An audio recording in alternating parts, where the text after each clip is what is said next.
आज के इस वीडियो में हम लोग अर्टिन पेपर के आने वाले आईपीओ के बारे में बात करने वाले हैं। ये कंपनी का बिजनेस आपको मेनली गुजरात में देखने को मिलेगा एंड ये कंपनी जो अपना आईपीओ लेकर आ रही है उसका जो टोटल इशू साइज है वो आपको 31.68 करोड़ का देखने को मिलेगा, जिसमें कि कोई भी ऑफर फॉर सेल नहीं है, सारा का सारा फ्रेश इशू है। वहीं बात करें इसके इशू प्राइस के बारे में तो इसका जो अपर कट ऑफ रखा गया है ये 96 रुपीज़ पर शेयर का रखा गया है एंड इसके एक लॉट में आपको 1200 शेयर मिलेगा। डैट्स मीन अगर आपको ये आईपीओ में अप्लाई करना है तो उसके लिए आपका जो कैपिटल रिक्वायरमेंट है ये 1,15,200 रुपीज़ का हो जाता है एंड यहाँ पे इसका जो फेस वैल्यू रखा गया है ये 10 रुपीज़ पर शेयर है एंड रिटेल इन्वेस्टर लोगों के लिए यह आईपीओ में 35% का शेयर रिजर्व है। वहीं अब अगर बात करें यह आईपीओ के इम्पोर्टेंट डेट के बारे में तो इसका बिडिंग ओपनिंग डेट 28 मार्च है एंड 2 अप्रैल तक आप ये आईपीओ में अप्लाई कर पाएंगे। उसके बाद इसका जो अलॉटमेंट आने का जो डेट फाइनलाइज किया गया है वो है 3 अप्रैल और अगर आपको इस आईपीओ का अलॉटमेंट मिल जाता है तो फिर 4 अप्रैल को जो शेयर है वो आपके डीमैट अकाउंट में ट्रांसफ़र करवा दिया जाएगा एंड इन केस अगर अलॉटमेंट नहीं मिलता तो फिर जो रिफंड इनिशिएट करने का जो डेट फाइनलाइज किया गया है वो भी 4 अप्रैल ही है। उसके बाद इसका जो स्टॉक मार्केट में लिस्टिंग डेट है वो है 7 अप्रैल। ये तो हो गया इस आईपीओ का बेसिक डिटेल एंड आगे इस वीडियो में हम लोग इन डिटेल बात करने वाले हैं कि ये कंपनी क्या काम करती है, इसका फाइनेंशियल रिपोर्ट कैसा है एंड कौन से वैल्यूएशन एंड मार्जिन पे ये कंपनी अपना आईपीओ लेके आ रही है। ओवरऑल ये आईपीओ लॉन्ग टर्म में एंड शॉर्ट टर्म में कैसा परफॉर्म कर सकता है, ये सारे टॉपिक के ऊपर बात करेंगे। तो वीडियो आप लोगों के लिए काफ़ी यूजफुल होने वाला है, तो वीडियो को एंड तक जरूर देखिएगा एंड अगर आप इस चैनल पे पहली बार आए हैं तो चैनल को भी सब्सक्राइब कर लीजिए। तो चलिए अब वीडियो कंटिन्यू करते हैं। ये कंपनी 2019 में इनकॉर्पोरेट हुई थी, मतलब कि लगभग 5-6 साल होने वाला इस कंपनी को काम करते हुए एंड ये company paper product supply chain के रिलेटेड ही काम करती है एंड यहाँ पे आप इस कंपनी का प्रोडक्ट पोर्टफोलियो देख पा रहे हो जिसमें कि आपको अलग अलग कार्टन का प्रोडक्ट देखने को मिल जाएगा। ओवरऑल अगर ये कंपनी के बारे में बात करें तो ये अलग अलग मिल से अपना जो पेपर है उसको सोर्स करती है एंड उसके बाद ये उसका पैकेजिंग प्रोडक्ट बना के जो भी क्लाइंट होता है, जो भी पैकेजिंग इंडस्ट्रीज होता है वहाँ पे अपना प्रोडक्ट सप्लाई करती है। एंड जैसा कि मैंने आप लोगों को बताया था कि ये कंपनी का जो प्रेजेंस है वो आपको मेनली गुजरात में ही देखने को मिलेगा। यहाँ पे ये चार्ट में ये बताया जा रहा है कि कौन से स्टेट से इस कंपनी को कितना का रेवेन्यू होता है एंड गुजरात स्टेट से इस कंपनी का जो रेवेन्यू परसेंटेज है वो आपको 99% से भी ज़्यादा का देखने को मिलेगा। तो मोस्टली ये कंपनी का जो बिजनेस है वो गुजरात में ही ऑपरेट करता है, बट फाइनेंशियल ईयर 2024 एंड 2025 के बीच में यहाँ पे जो इसका गुजरात का जो परसेंटेज है वो थोड़ा सा कम हुआ है। ये 99% से गिर के लगभग 98% आया है, जो कि उतना बड़ा डिफरेंस नहीं है। एंड ये वाले टेबल में हम लोग ये देख सकते हैं कि कौन से प्रोडक्ट को बेच के इस कंपनी को कितना रेवेन्यू जनरेट होता है। तो सबसे ज़्यादा रेवेन्यू इस कंपनी का जो जनरेट होता है वो आपको कार्टन पेपर से ही देखने को मिलेगा। उसके बाद जो परसेंटेज आता है वो यहाँ पे वेस्ट पेपर का इंक्रीज होते जा रहा है ईयर वाइज। मोटा मोटी इस कंपनी के प्रेजेंस एंड प्रोडक्ट के बारे में बात करें तो इसका प्रेजेंस आपको सिर्फ और सिर्फ गुजरात में देखने को मिल रहा है एंड इस कंपनी के पास जो इसका टॉप 3 प्रोडक्ट है वही इस कंपनी को 99% से ज़्यादा रेवेन्यू जनरेट करके दे रहा है। वहीं अब अगर बात करें ये कंपनी के फाइनेंशियल परफॉर्मेंस के बारे में तो यहाँ पे जो डाटा दिया गया है ये फाइनेंशियल ईयर 2022 से लेके फाइनेंशियल ईयर 2024 तक का कंप्लीट डाटा दिया गया है एंड फाइनेंशियल ईयर 2025 का फर्स्ट हाफ, मतलब कि ये जो डाटा है ये 6 मंथ का है। एंड अगर हम लोग ये कंपनी का रेवेन्यू देखें तो यहाँ पे हम लोगों को फाइनेंशियल ईयर 2022 से लेके 2023 के बीच में उतना बड़ा इंक्रीमेंट देखने को नहीं मिला था।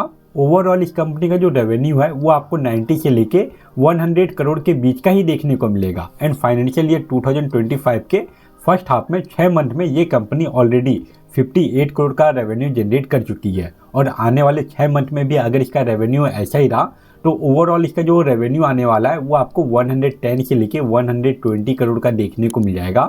वहीं बात करें इस कंपनी के नेट इनकम के बारे में तो इसमें हम लोगों को फाइनेंशियल ईयर 2022 से लेके 2023 के बीच में गिरावट देखने को मिला था, बट उसके बाद फाइनेंशियल ईयर 2024 में इसका जो नेट इनकम है इसमें हम लोगों को एक बड़ा इंक्रीमेंट देखने को मिला। जाहिर सी बात है यहाँ पे इसका जो रेवेन्यू है ये उतना स्पीड से इंक्रीज नहीं हुआ है, फिर भी इसका नेट इनकम में हम लोगों को इंक्रीमेंट देखने को मिल रहा है। इसका मतलब ये है कि इस कंपनी का जो इब्डा परसेंटेज है एंड जो प्रॉफिट आफ्टर टैक्स मार्जिन है उसमें इंक्रीमेंट आया है। एंड अगर हम लोग यहाँ पे फाइनेंशियल ईयर 2025 के बारे में बात करें तो इसके फर्स्ट हाफ में ही ये कंपनी ऑलरेडी 3.82 करोड़ का नेट इनकम जनरेट कर चुकी है। और अगर हम लोग इसका रेवेन्यू देखें तो वो अभी पिछले साल का 60% ही है, फिर भी इसका जो नेट इनकम है वो पिछले साल के मुकाबले लगभग 1.5 गुना है। तो फाइनेंशियल ईयर 2025 का कंप्लीट डाटा आने के बाद इसका जो profit after tax margin percentage है एंड जो इब्डा परसेंटेज है उसमें आपको और भी ज़्यादा इंक्रीमेंट देखने को मिलेगा। ओवरऑल अगर इस कंपनी के फाइनेंशियल परफॉर्मेंस के बारे में बात करें तो ये कंपनी का जो रेवेन्यू है उसमें हम लोगों को उतना तेज इंक्रीमेंट देखने को नहीं मिल रहा है, बट 2024 के बाद से इसका जो प्रॉफिट आफ्टर टैक्स मार्जिन है, जो इब्डा परसेंटेज है, उसमें इंक्रीमेंट आया होगा। दैट्स वाई इसका जो नेट इनकम है उसमें हम लोग काफ़ी अच्छा ग्रोथ देख पा रहे हैं। अगर ये कंपनी अपने नेट इनकम का ग्रोथ ऐसे ही मेंटेन रखती है तो चांसेस बहुत ज़्यादा है कि लॉन्ग टर्म में ये कंपनी आपको अच्छा खासा रिटर्न बना के दे।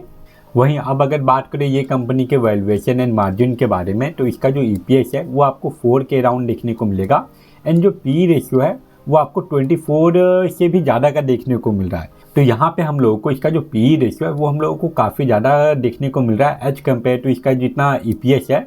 वहीं बात करें इसके RONW परसेंटेज के बारे में तो उसमें हम लोगों को 2023 से लेकर 2024 के बीच में एक बड़ा इंक्रीमेंट देखने को मिला है एंड अभी का जो इसका RONW परसेंटेज है वो आपको 40 के अराउंड देखने को मिल रहा है। साथ ही साथ इसका जो ROCE परसेंटेज है उसमें भी हम लोगों को ईयरली बेसिस पे लगातार इंक्रीमेंट देखने को मिल रहा है। फाइनेंशियल ईयर 2022 में इसका ROCE परसेंटेज 5 से भी कम का था, जो कि अभी इंक्रीज होके 23.26% का पहुंच चुका है। वहीं बात करें इसके इब्डा परसेंटेज के बारे में तो ये कंपनी के इब्डा परसेंटेज में भी फाइनेंशियल ईयर 2023 से लेकर 2024 के बीच में दोगुना से भी ज़्यादा का इंक्रीमेंट आया है। एंड जैसा इस कंपनी का फाइनेंशियल ईयर 2025 का फर्स्ट हाफ का डाटा है वो सबको देखते हुए ये लग रहा है कि 2025 का कंप्लीट डाटा आने के बाद इसके इब्डा परसेंटेज में आपको और भी थोड़ा बहुत इंक्रीमेंट देखने को मिलेगा। एंड लास्ट में अगर डेट टू इक्विटी रेशियो के बारे में बात करें तो इसमें हम लोगों को ईयरली बेसिस पे तो गिरावट देखने को मिला है, बट अभी भी इसका जो डेट टू इक्विटी रेशियो है वो आपको काफ़ी ज़्यादा देखने को मिलेगा। अगर ये 1 के अंडर होता मतलब कि ये कंट्रोल में होता, मतलब कि ये कंपनी डेट फ्री होता, बट इसका डेट टू इक्विटी रेशियो आपको 2 से भी ज़्यादा का देखने को मिल रहा है। ओवरऑल ये IPO में कुछ पॉजिटिव पॉइंट है तो कुछ नेगेटिव पॉइंट है। अगर बात करें पॉजिटिव पॉइंट के बारे में तो फाइनेंशियल ईयर 2024 के बाद से इस कंपनी का जो नेट इनकम है उसमें हम लोगों को एक बड़ा इंक्रीमेंट देखने को मिल रहा है और चांसेस बहुत ज़्यादा है कि इसका जो नेट इनकम का ग्रोथ है वो स्टेबल रहेगा। इसके अलावा इस कंपनी का जो ROCE परसेंटेज है उसमें ईयरली बेसिस पे लगातार ग्रोथ देखने को मिल रहा है। इसका इब्डा परसेंटेज में भी हम लोग इंक्रीमेंट देख पा रहे हैं। एंड वहीं बात करें नेगेटिव पॉइंट के बारे में तो वो हम लोगों को सबसे पहले इसका जो डेट टू इक्विटी रेशियो है उसमें देखने को मिलता है। एंड जो सेकंड नेगेटिव पॉइंट है वो है इसका PE रेशियो।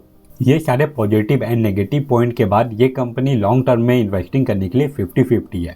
वहीं बात करें शॉर्ट टर्म के बारे में तो फिलहाल इस IPO के GMP में कोई भी मोमेंटम नहीं है। एंड अगर आप किसी IPO में अप्लाई करके लिस्टिंग गेन का सोच रहे हैं तो उसके लिए वो IPO का GMP देखना काफ़ी इंपॉर्टेंट हो जाता है।